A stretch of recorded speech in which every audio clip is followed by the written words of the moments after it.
ماشاء اللہ لا حول ولا قوۃ الا باللہ العلی العظیم اعوذ باللہ من الشیطان الرجیم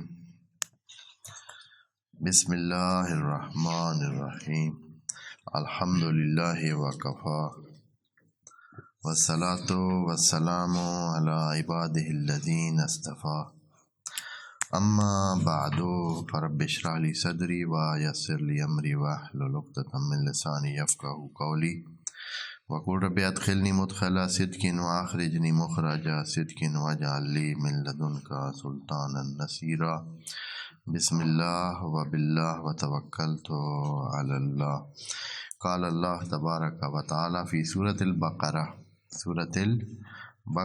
آیت نمبر 67۔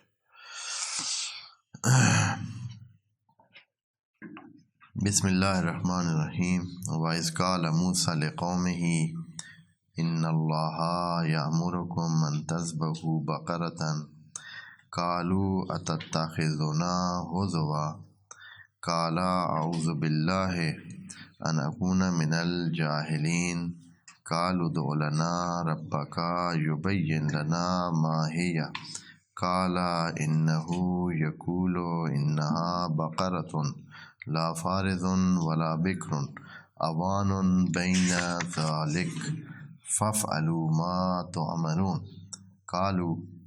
قَالُوا ادْعُ لَنَا رَبَّكَ يُبَيِّن لَنَا مَا لَوْنُهَا قَالَ إِنَّهُ يَقُولُ إِنَّهَا بَقَرَةٌ صَفْرَاءُ فَاقِعٌ لَوْنُهَا تَسُرُّ النَّاظِرِينَ قَالُوا ادْعُ لَنَا رَبَّكَ يُبَيِّن لَنَا مَا هِيَ إِنَّ الْبَقَرَةَ تَشَابَهَ عَلَيْنَا وَإِنَّا إِنْ شَاءَ اللَّهُ لَمُهْتَدُونَ قَالَ إِنَّهُ يَقُولُ إِنَّهَا بَقَرَةٌ لَا ذَلُولٌ تُثِيرُ الْأَرْضَ وَلَا تَسْقِي الْحَرْثَ مُسَلَّمَةٌ لَا شِيَّةَ فِيهَا قَالُوا الْآنَ جِئْتَ بِالْحَقِّ فَذَبَحُوهَا وَمَا كَادُوا يَفْعَلُونَ۔ یہ آیت نمبر 67 میں بہت مشہور قصہ، بہت معروف محاورہ، بہت معروف وہ لفظ جو ادب کی زبان میں بھی بہت استعمال ہوتا ہے، اور ویسے بھی مشہور ہے یہ قصہ، مسلمانوں کی زبان پر ہے بنو اسرائیل کے بارے میں، اور وہ ہے بنو اسرائیلی گائے۔ جی، یہ بنی اسرائیل والی گائے یا یہود کی گائے۔ تو اس قصے کا ذکر کرنا ان آیات میں بطور یادآوری ہے، اس حقیقت کا فل اظہار ہے جو واقع ہوئی ہے اور جو مسلمانوں کو بتائی جا رہی ہے کہ مسلمانوں، آپ کی حالت اس طرح نہ ہو جو ان کی ہے، جو انہوں نے اپنے نبی کے ساتھ کیا ہے، آپ ایسے مت کرنا۔ اتنی اس کے باوجود پھر بھی مسلمانوں کے تقریباً وہی حالات ہیں، بس اتنا ہوا ہے کہ اللہ نے سچی روایت ان کی تو بتا دی ہے، جو یہود نے کیا ہے ان کی روایت اللہ کی زبانی، اللہ کے کلام کے مطابق ہمارے سامنے آ گئی ہے، لیکن جو ہمارے نبی کے زمانے میں جو کچھ ہوا ہے اس کو بھی کچھ نہ کچھ یہاں بیان کیا ہوا ہے۔ اللہ اکبر، خود اسی قرآن میں اس کے ساتھ ملتے جلتے سٹیپ اس امت نے بھی لیے ہیں، نبی کے زمانے میں ہی لیے ہیں، اور پھر نبی کے جانے کے بعد تو وہی حالت ہوگی جیسے کہ بنی اسرائیل نے اللہ کے قوانین اور اللہ کی کتاب کے ساتھ تقریباً کیا ہے۔ قرآن کی وضاحت کی بات میں کر رہا ہوں، اپنی طرف سے ایک لفظ بھی نہیں کہہ رہا ہوں، یہ بات نبی کی ہے، بار بار آپ کے سامنے عرض کر چکے ہیں کہ آخر میں نبی نے ایک شکایت کرنی ہے، رب ان قومی اتخذوا ھذا القرآن مہجورا۔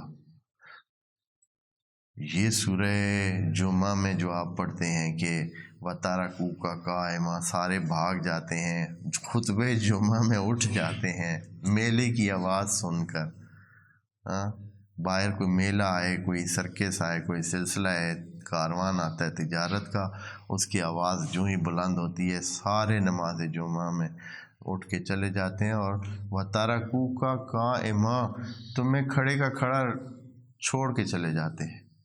یہ کسی اور کی بات ہو سکتی؟ یہ نبی کے زمانے کی باتیں ہیں.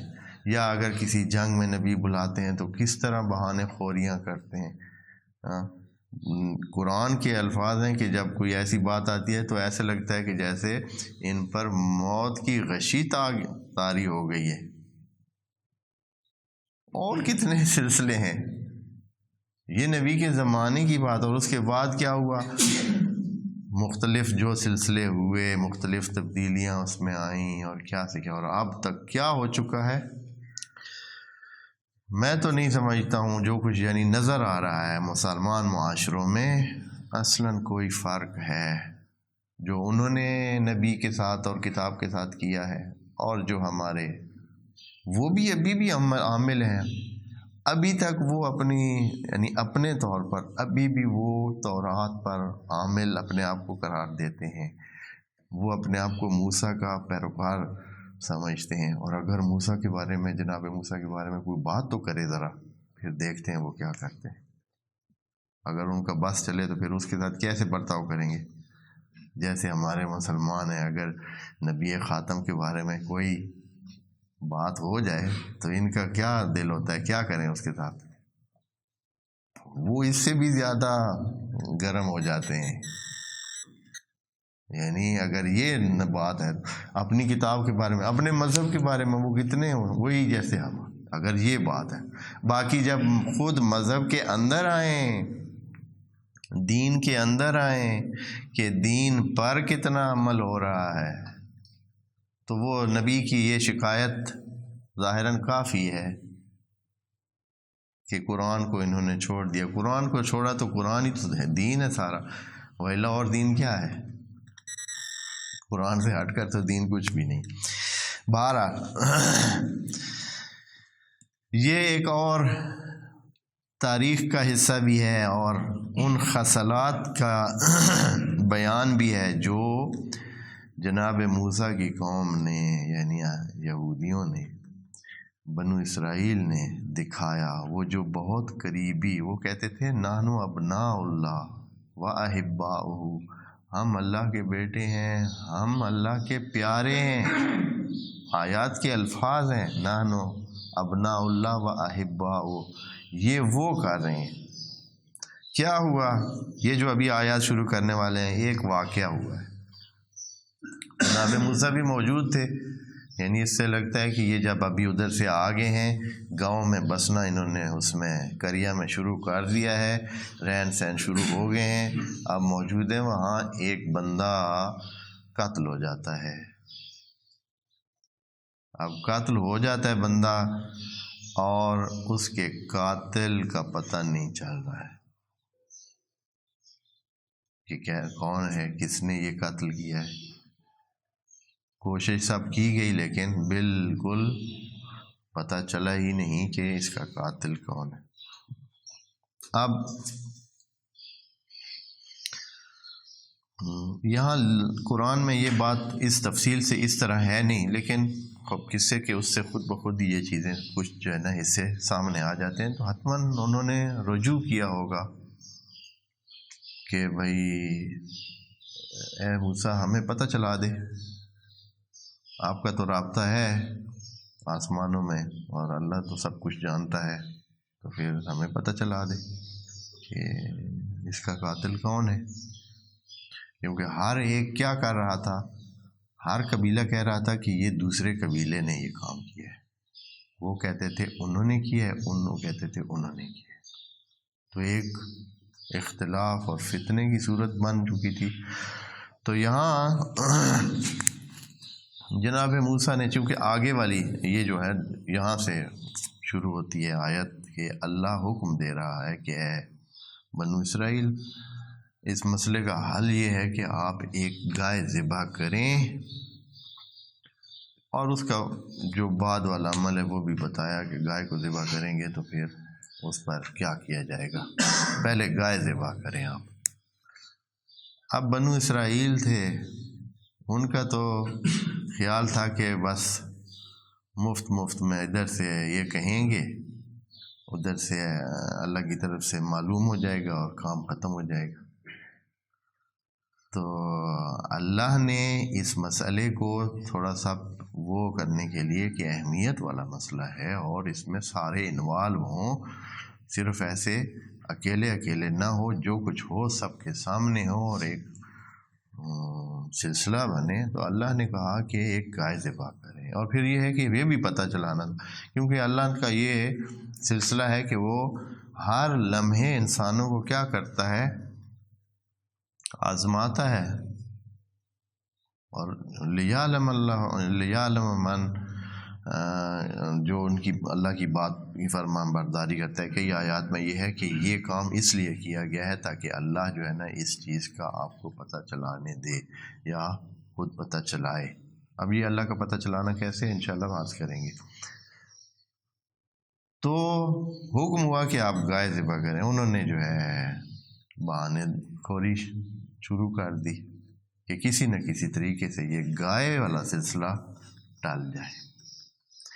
اچھا، اللہ تعالیٰ جو ہے نا وہ پہلے تو اسی طرح حکم آسانی سے دیتا ہے کہ بھائی ایک گائے ذبح، اگر یہ اٹھتے اور ایک گائے لے آتے، واٹس ایور کوئی بھی گائے ہوتی نا جس کو گائے کہتے، تو انہوں نے ذبح کرنی تھی اور کام ان کا ہو جانا تھا۔ لیکن انہوں نے کیا کیا، انہوں نے کہا ہے کہ جناب موسیٰ آپ اللہ سے ہمیں پوچھ دیں، بات کریں اللہ سے کہ وہ کس قسم کی گائے ہوگی، چھوٹی ہوگی بڑی ہوگی۔ پھر جناب موسیٰ نے اس کی عمر کے حوالے سے اس کا بتایا۔ پھر انہوں نے کہا کہ عمر کا تو چلے پتہ چل گیا، اب یہ بتائیں کہ اس کا رنگ کیسا ہو۔ پھر انہوں نے رنگ کا بھی بتا دیا۔ پھر کہا کہ اچھا یہ تو پتہ چل گیا، اب یہ کہ وہ کس قسم کی گائے ہو۔ ہاں، گائے تو کام والی بھی ہوتی ہیں، دوسری بھی ہوتی ہیں، پتہ نہیں مختلف قسم کے گاؤں سے کام لیتے ہیں، تو یہ کون سی گائے کی بات ہو۔ تو پھر اس کا بھی بتایا کہ ایسی ہو جس سے کام بالکل لیا نہ گیا۔ یعنی بالآخر انہوں نے مجبور ہو کر، اور پھر اس کا نقصان کیا ہوا، اور جیسے جیسے وہ خام خواہ کی باتیں پوچھتے گئے تو اللہ ان کو جواب دیتا گیا، اور ان کا دائرہ جو ہے نا وہ گائے کا کیا ہوتا گیا، محدود ہوتا گیا۔ جو ایسے ہی جا کے لے سکتے تھے، پھر ان کو یہ گائے خاص طور پر پھر ڈھونڈنی پڑی، کیونکہ عام گائے تو پھر نہ رہ گئی نا کہ یہ شرط بھی پوری ہو، یہ شرط بھی پوری ہو، یہ شرط بھی پوری ہو۔ اور یہ سارا کیوں ہوا؟ کیونکہ انہوں نے پوچھا تھا۔ اسی لیے قرآن کریم میں خدا کریم نے اپنے فضل و کرم سے یہ کہا ہے کہ یا ایھا الذین آمنوا لا تسألوا عن اشیاء، خام خواہ ایسے مفت کے سوال نہ کریں، جو کہا گیا ہے اس پر عمل کریں، آپ کے عمل کو قبول کر لیا جائے گا۔ کیونکہ بتایا ہوا جتنا ہے کہ بھائی آپ یہ کام کریں، خام خواہ کے سوال کریں گے تو اس کو جو ہے نا ہم اس کا جواب دیں گے، وہ جواب کی وجہ سے آپ کا جو آپ کو پہلے کھل اور وسعت ملی ہوئی ہے وہ کیا ہو جائے گی، تنگ ہوتی جائے گی۔ وہ پھر آپ کو جب ابھی نہیں کہا گیا کہ فلاں چیز حلال ہے یا نہیں، تو حلال ہے نا، تو اب خام خواہ آپ پوچھ لیتے ہیں تو ہم اس کے بارے میں کہہ دیں گے کہ اچھا اس کا یہ حرام ہے۔ اب نہیں پوچھیں گے، جن چیزوں کا آپ کو پتہ نہیں ہے ان کو چلتے رہیں۔ یہ قرآن میں کہا گیا کہ نہ پوچھا کریں، اور اگر ضروری آپ نے پوچھنا بھی ہے تو جب قرآن اتر رہا ہو تو اس وقت پوچھا کریں، ہم آپ کو بتا دیں گے۔ لیکن منع کیا کہ خام خواہ نہ چھیڑیں مسائل کو اور اپنے آپ کو بند محدود نہ کریں۔ تو یہاں بھی ان کی وجہ سے یہ کتنی محدودیت ہوگی، پھر ان کو کس طرح خریدنی پڑی، وہ ایک تاریخی حصہ ہے، وہ بھی عرض کروں گا۔ دیکھیں اس کا ترجمہ سنیں۔ وَإِذْ قَالَ مُوسیٰ، یاد کریں اے بنو اسرائیل، جب کہا جناب موسیٰ نے لے قوم ہی اپنی قوم کو ان اللہ یأمرکم اللہ حکم دیتا ہے ان تذبحوا آپ ذبح کریں بقرتن کوئی بھی گائے. دیکھیں نا نکرہ لگا دیا ہے اللہ کے حکم میں نکرہ لگا ہوا ہے یعنی کوئی بھی گائے آپ ذبح کریں. قالو آگے سے ان کے مزاج ایسے معلّہ تھے انہوں نے کیا کہا قالو اتتخذنا ہزوا. ابھی اس کا ترجمہ تو سب نے اور طرح کیا میں آپ کو بتاتا ہوں پھر کہ یہاں انہوں نے ترجمہ کیا آپ ہمارا مذاق اڑا رہے ہیں. ایک ترجمہ یہ ہوا ہے کہ کیا آپ ہمارا مذاق اڑا رہے ہیں. اور دوسرا ادھر ترجمہ لکھا ہوا ہے کہ انہوں نے کہا کہ تم ہمارا مذاق اڑا رہے ہو. اور تیسرا ترجمہ بھی ذکر کر دیتے ہیں تاکہ ہماری وہ مکمل ہو جائے. یہاں فرماتے ہیں کہ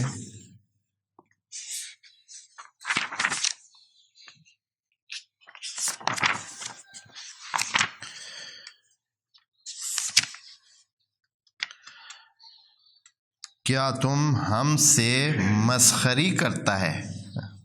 انہوں نے کہا کیا تو ہم سے مسخری کرتا ہے.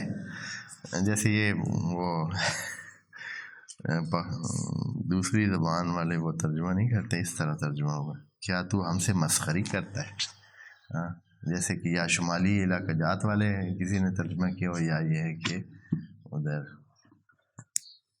وزیرستان کے علاقے سے کسی نے کیا ہو ایسے کیا تو ہم سے مسخری کرتا ہے. تو یہ ترجمہ ہوا ہے. اچھا جبکہ اس کا بنتا یہ ہے دیکھیں نا میں الفاظ کی بنیاد پر بات کروں گا. اتتخذونا ہزوا تتخذو یعنی تو ہمیں لے رہا ہے اتنا کم. مذاق کی تو بات ہی نہیں ہے. جناب موسیٰ نے کوئی مذاق نہیں کیا. انہوں نے کہا کہ گائے ذبح کرے تو انہوں نے کہا کہ تو ہمیں اتنا کم لے رہا ہے یعنی ہمیں احمق سمجھتا ہے. یہ کہہ رہے ہیں وہ مزاح کی بات نہیں کہہ رہے ہیں. وہ کہہ رہے ہیں کہ اتتخذونا کیا تو ہمیں لے رہا ہے ہزوا اتنا کمتر اتنا احمق کہ بھائی تیری بات مان لے کہ گائے ذبح کریں گے تو اس قاتل کا پتہ چل جائے گا. گائے ذبح کرنے سے بھی کبھی قاتلوں کا پتہ چلا ہے. ہاں یہ وہ کہنا چاہ رہے ہیں مزاح کی بات ہی نہیں ہے. تو یہاں پھر جناب موسیٰ ان کے جواب میں کہتے ہیں قال اعوذ باللہ نکون من الجاہلین میں تو اللہ کی پناہ مانگتا ہوں کہ اس قسم کا کام کروں کہ کسی دوسرے کو احمق جانوں یا کسی کو کمتر جانوں یا کسی کو بے عقل اور بے وقوف جانوں. یعنی کسی دوسرے کے بارے میں یہ نظریہ رکھنا کہ یہ ناسمجھ ہے بے وقوف ہے بے عقل ہے یہ جو ہے جہالت ہے. اور یہ جناب موسیٰ نے کہا کہ ایسا کام میں کیوں کروں گا ایسی بات نہیں ہے. انہوں نے کہا اچھا چلے سنجیدہ مسئلہ ہے. تو پھر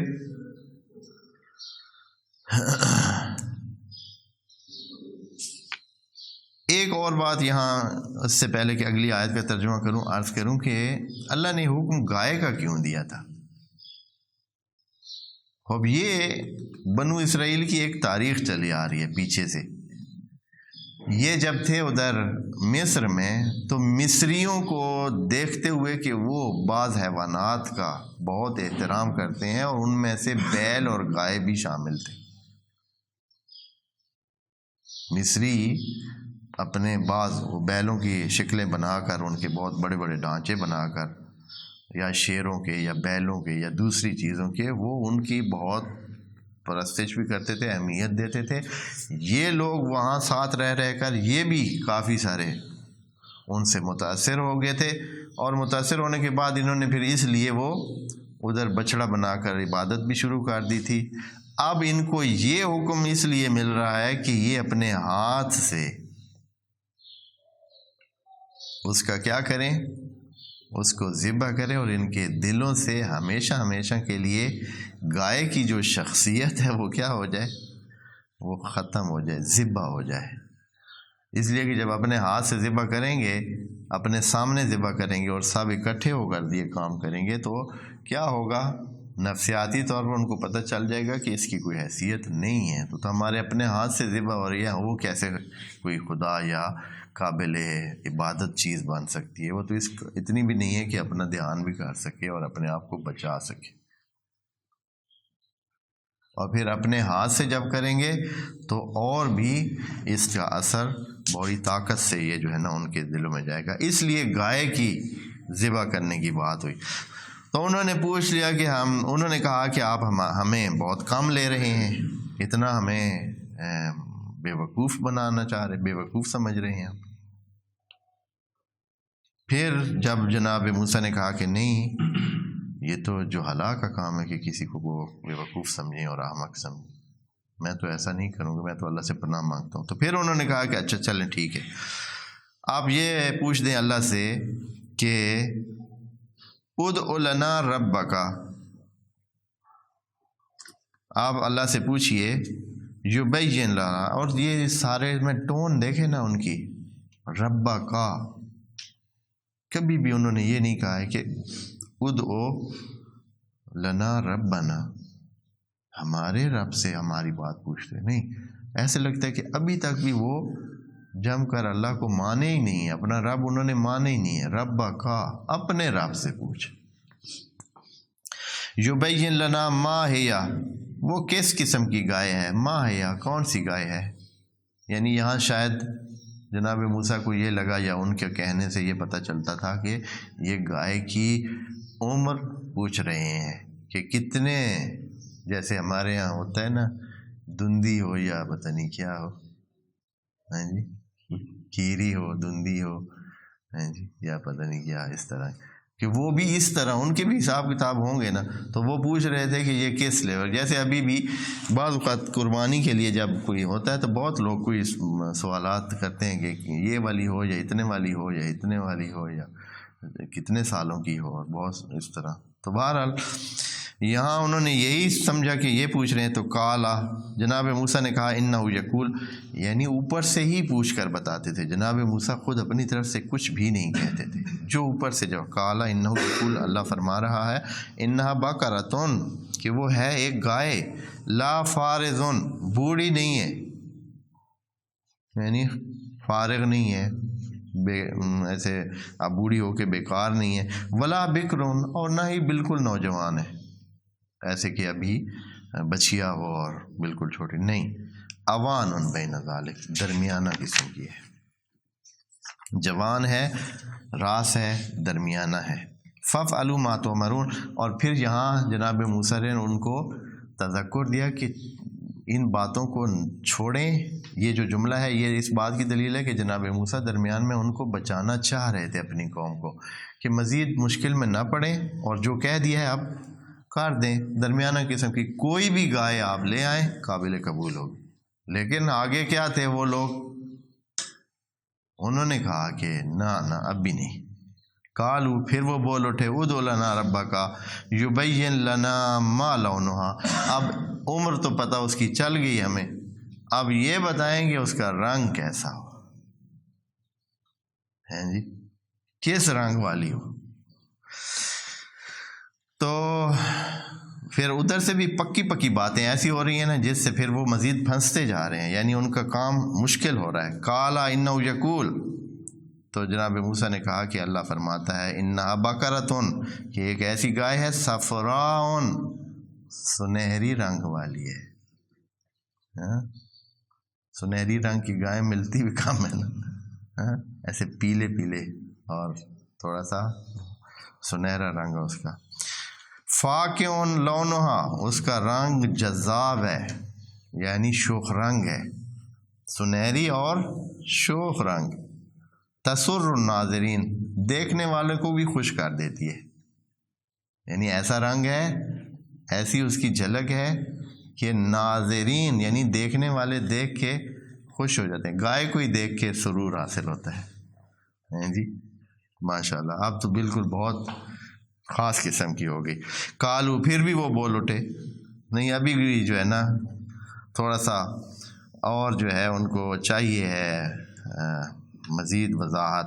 ادع لنا ربک یبین لنا ما ہی، ہاں یہ تو آپ نے بتا دیا، ایج بھی بتا دی، رنگ بھی بتا دیے، پھر بھی ہمیں تھوڑا سا جو ہے نا ابھی صحیح سمجھ نہیں آ رہی ہے، ہمارے ذہن میں گھپلا ہو رہا ہے. کیا؟ ان البقرہ تشابہ علینا، یہ جو آپ نے بتایا یہ ایسی تو بہت ساری گائیں ہو سکتی ہیں، یا جیسے لگتا ہے ایسے کہہ رہے ہیں مشتبہ ہو گیا، کہاں کیسے ہوگی وہ گائے جو آپ کہہ رہے ہیں.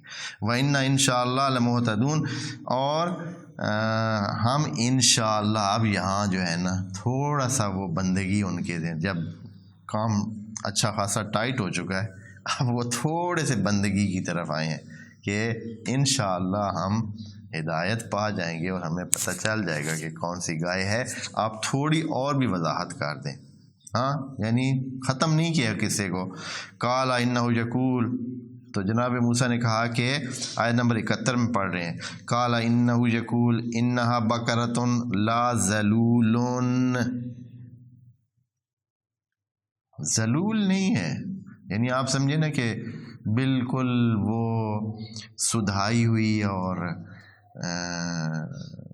ڈومیسٹیکیٹڈ جسے کہتے ہیں کہ بالکل مانی ہوئی گائے ہے کہ بھائی بالکل چپ چاپ آپ کے مطابق چلتی رہے گی، ایسے نہیں ہے. یعنی صحیح چلاک ایسے ہے اور آسانی سے ہاتھ اپنی کانڈ پہ رکھنے بھی نہیں دیتی ہے، جیسے کہتے ہیں نا کہ آسانی سے وہ آپ کو، کیوں؟ اس لیے کہ لا ذلول تسیر الارض، نہ اتنی وہ سدھائی ہوئی ہے، اتنی وہ مطیع ہے، فرما بردار ہے، اتنی کہ تسیر الارض، جو زمینوں کو جتائی میں استعمال ہو سکے، زمینوں کی جتائی میں استعمال ہو سکے، یعنی اس پہ ہل آپ چلا سکیں اور اس کے ہل اس کے پیچھے باندھ کر چلا سکیں. یہ ایسی بھی نہیں ہے. ولا تسکل ہر سال، اور نہ ہی آپ اس کنویں میں وہ جو ہوتا ہے اس کے ساتھ باندھ کر اس کو کیا کریں، پانی نکالیں اس کے ذریعے. پرانے زمانے میں اس طرح کرتے تھے. ادھر یہ والے کنویں جو دائرے میں چلتے ہیں اور ڈبے بھر بھر کر اوپر آتے ہیں، یہ نہیں ہوتے. یہ جس علاقے کی بات کریں وہاں ایسے کرتے تھے کہ رسی باندھ کر کنویں کے اس پلی پہ چڑھاتے تھے اور پھر گائے کو باندھ کے گائے کو کہتے اس طرح لے جاتے تھے. وہ تقریباً 1 فرلانگ تک آگے ایسے گائے چلی جاتی تھی رسی کو کھینچ کے، اور ادھر سے وہ ڈبہ اوپر آ جاتا تھا. اس طرح پانی کی کھینچائی ہوتی تھی. یہ جو ہمارے ہاں ابھی ایک خاص قسم کا ڈبوں والا نظام ہے، جیسے وہ مسلسل چلتے رہتے ہیں، ایسے نہیں تھا. تو اس طرح پانی کھینچتے تھے اوپر، کیونکہ بہت نیچے وہ ہوتا ہے پانی. تو جب انسان تھک جاتے ہیں تو پھر وہ اس طرح گائے یا جو بھی حیوان ہو اس کے ساتھ باندھتے ہیں، پھر وہ ادھر لے جاتے ہیں. جب وہ دوبارہ ڈالنا ہوتا ہے تو پھر اس کو واپس کنویں تک لے آتے ہیں. پھر جب وہ نکالنا ہوتا ہے تو پانی بھر جاتا ہے تو پھر اس کو ادھر لے جاتے ہیں. وہ جاتے جاتے اس کو کھینچتی جاتی ہے. تو اس طرح لا تسیر الارض ولا تسقل الحرثا، نہ ہی کھیتیوں کو پانی دلاتی ہے. مسلمتن، بالکل صاف ستھری ایک رنگ والی، ہاں بالکل صاف ستھری. مسلمتن لا شیء فیہا، اس میں کوئی داغ نہیں ہے، کوئی داغ کوئی دھبا نہیں ہے، ایک رنگ والی سنہری گائے. تو یہاں جب پہنچے تو کہا قالو الآن جئت بالحق، ہاں واضح ہو گیا ہے، سمجھ آ گئی ہے جی، اب تو سمجھ آ ہی گئی ہوگی. فذبحوها، پھر انہوں نے اس گائے کو ذبح کیا. اللہ کا تبصرہ آخر میں یہ ہے، آخر میں وما کادوا یفعلون، لگتا نہیں تھا کہ یہ کام کریں گے. جو ان کی حالت تھی نا، جو چاہ رہے تھے بہانے اور ادھر ادھر کے، ان کا خیال تھا کہ نہ کرے. اب یہ جو گائے ملی ان کو یہاں نہیں ہے، اور تفسیروں میں بھی جو میرے سامنے ہیں 4-5 تفسیریں، تو ان میں بھی یہ بات نہیں تھی. لیکن یہ دوسرے تاریخ کی کتابوں میں یہ ہے کہ منڈی بھی ان زمانے میں منڈی بھی لگتی تھی جیسے اب بھی لگتی ہے، وہاں اس وقت بھی منڈیاں اس طرح لگتی تھیں، چھوٹے سائز کی یا جیسے بھی. تو کچھ لوگ اپنے جانور بیچنے کے لیے جا رہے تھے، ایک گاؤں سے دوسرے گاؤں سے آ رہے تھے. ان میں مختلف لوگ تھے، ایک باپ اور ایک بیٹا بھی تھے. ان کے پاس ایک گائے تھی، بیچنے کے لیے لے کے جا رہے تھے. راستے میں کیونکہ وہ سفر کر کر کے آتے تھے، پتہ ہوتا کہ فلاں دن ہونی ہے منڈی، تو کافی دور سے، پھر آبادیاں بھی بہت کم ہوتی تھیں، تو کافی فاصلے والا سفر تھا. کسی جگہ سارے وہ لوگ جو ہے رکے کہ بھائی جو ہے وہ ریسٹ کرتے ہیں. وہ ریسٹ کرنے کے لیے رکے تو وہاں یہ بھی اس طرح کا طریقہ کار بھی ہوتا تھا کہ دوسرے کی گود میں سر رکھ کے کیا ہوتا تھا، سونا ہوتا تھا. اس لیے کہ نہ کوئی وہ سرہانہ ہے، تکیہ ہے، نہ کچھ اس طرح کی، زمین پہ سونا اور پھر سر کسی مناسب جگہ پہ ٹیکنا ہوتا تھا. تو باپ اپنا سر بیٹے کی جھولی میں رکھ کے سو گئے. باقی بھی اسی طرح تھوڑی دیر ریسٹ کیا. ابھی وہ سوئے ہوئے تھا ان کا باپ بیٹے کی جھولی میں. تو کاروان جو ہے، جو دوسرے لوگ تھے، انہوں نے کہا کہ منڈی سے دیر ہو رہی ہے، ہم تو جا رہے ہیں. تو یہاں بیٹے نے کہا کہ نہیں، آپ جانا ہے تو جائیں، میں تھوڑی دیر، جتنے تک میرے بابا جو ہے نا یہ جاگیں گے نہیں اپنی اس سے اور خود سے، یہ ان کے ریسٹ پورا نہیں ہوگا، میں ان کو جگانے والا نہیں ہوں. یہ خود جب جاگیں گے تو پھر میں آؤں گا، ہم نہیں آتے، آپ جائیں. حالانکہ اس وقت یہ ہوتا تھا کہ بھائی جو منڈی میں پہلے جائیں گے تو ان کے سودے تو بہتر ہو جاتے ہیں، منڈی میں جو پہلے جاتے ہیں یقیناً. تو یہ کافی دیر سے بعد میں پہنچے، پہلے وہ سارے چلے گئے تھے. تو گائے بھی ان کی خاص قسم کی تھی. تو وہ بنو اسرائیل جو ہے وہ گائے ڈھونڈ رہے تھے، صبح سے منڈی میں پھر رہے ہیں. تقریباً منڈی کا آخری ٹائم ہی قریب تھا کہ یہ بھی داخل ہوئے. تو وہ جو جتھا ڈھونڈ رہا تھا گائے، تو انہوں نے دیکھا کہ بھائی ہاں یہ گائے ہے.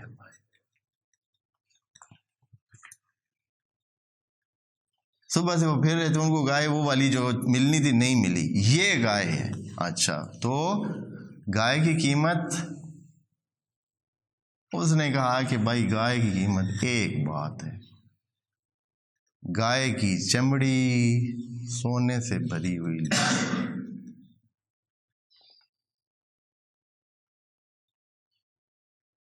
اس قسم کی گائے اور ہوتی نہیں ہے، یہ خاص قسم کی گائے ہے. دیکھ لیں ایک داغ نہیں ہے اس میں، ایک رنگ ہے، سنہری رنگ ہے. کدھر ملتی ہیں ایسے گائے؟ نہ اس نے کبھی کام کیا ہے، نہ ہی کبھی اس کو ہم نے زمینوں پہ لگایا ہے. بالکل پال کے ہم نے اس کو جو ہے نا بہت ہی خاص طریقے سے پالا ہے. اور یہ بادام کھانے والی گائے ہے اور گھی پینے والی گائے ہے. تو ایک ہی قیمت ہے، اگر وارا ہے تو ٹھیک، نہیں. اب وہ جو پھنسے ہوئے تھے، اب انہوں نے کیا کرنا تھا؟ ہاں، تو مجبوراً انہوں نے اسی طرح یہ شرط مانی کہ اس کا جو وہ تھی کھال، وہ جو ہے اس کو انہوں نے کہا ٹھیک ہے بھر کے دیں گے بھائی. تو سونے کی ان سے سکوں سے وہ جو گائے کا چمڑا تھا وہ انہوں نے بھر کے اس کو دیا. اس کے یہ پہلو بھی دیکھیں، ادھر سے بھی اور ادھر سے بھی. یہ خدا کے اپنے ایک خاص نظام ہوتا ہے. اس نے اپنے باپ کا احترام کیا تھا، باپ کی صرف نیند کا احترام کیا تھا، اور اسے پرواہ نہیں تھی، جو ہوتا ہے ہو جائے، کیا ہے، نہیں بکے گی نا. اصلاً ہم دیر سے پہنچیں اور سرے سے منڈی ختم ہو جائے پھر بھی خیر.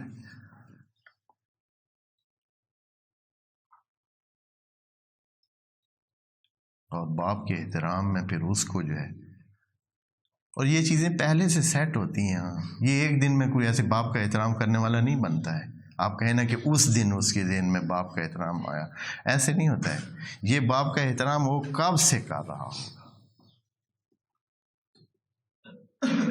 اور پھر اس کے لیے سیٹنگ ہوئی تھی، اور اللہ جو اوپر سے نشانیاں بتا رہا تھا وہ اسی کی بتا رہا تھا کہ جو اس گائے پہ ہی فٹ آتی.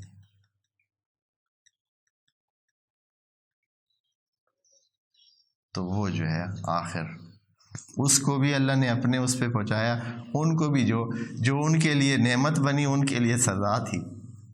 ایک ہی کام میں سیٹنگ ایسی ہو رہی تھی کہ ان کو پھنسایا جا رہا تھا، وہ خود پھنستے جا رہے تھے اپنی بدبختی اور بدنیتی کی وجہ سے. بنو اسرائیل پھنستے جا رہے تھے اور اپنی گائے کا دائرہ تنگ کرتے جا رہے تھے. یعنی اب اس کے علاوہ تو کوئی گائے ہونی ہی نہیں تھی نا، اتنی فکس کر دی تھی انہوں نے. ایج وائز بھی، رنگ کے حوالے سے بھی، یہ جو شرائط ہیں کہ وہ کسی کام میں کمیری نہ ہو، کام میں نہ لگی ہوئی ہو، یہ بھی اتنی شرائط والی گائے آسانی سے پھر کب ملنی تھی ان کو. تو بالآخر اس طرح ہوا اور انہوں نے وہ گائے ذبح کی. اگلی آیت میں پھر جو ہے نا یہ ہے کہ پھر کیسے اللہ نے حکم دیا کہ کیا کریں تاکہ اس قاتل کا پتہ چلے. انشاءاللہ وہ بعد میں عرض کریں گے. والسلام علیکم ورحمۃ اللہ.